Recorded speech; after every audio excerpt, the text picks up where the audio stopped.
মিডিয়ার এই সহযোগিতা ছাড়া এই বিচারকে সফল করা অপূর্ণাঙ্গ হতো, সম্ভব হতো না, কঠিন হতো।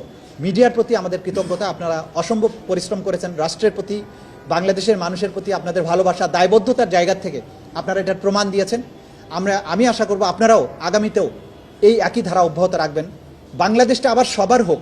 বাংলাদেশে বিচারের পরে এমন একটা পরিবেশ হোক যে অপরাধগুলোর বিচার আজকে এখানে হচ্ছে, এই একই ধরনের অপরাধ বাংলাদেশে আর ফিরে না আসুক।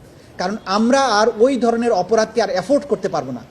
আবার গুম হয়ে যাবে, নাই হয়ে যাবে, যখন তখন তাকে ধরে নিয়ে যেয়ে হত্যা করবে, পুলিশ নির্বিচারে গুলি করে মানুষ মারবে, এইরকম দিন আমরা আর দেখতে চাই না। সেই কারণে সবাই মিলে আমরা কাজ করেছি। আমরা হ্যাপি আমার টিমমেটদের প্রতি, তদন্ত সংস্থার প্রতি। আমার টিমমেটরা সবাই প্রত্যেকেই তার জায়গা থেকে অবদান রাখার চেষ্টা করেছেন। আমি প্রত্যেকের উপরে আজকে বলছি, আমি প্রত্যেকের উপরে সন্তুষ্ট। আজকে একটা আনন্দ নিয়েই যাচ্ছি যে যতদিন দায়িত্ব পালন করেছি প্রত্যেককে আমাকে হেল্প করেছে।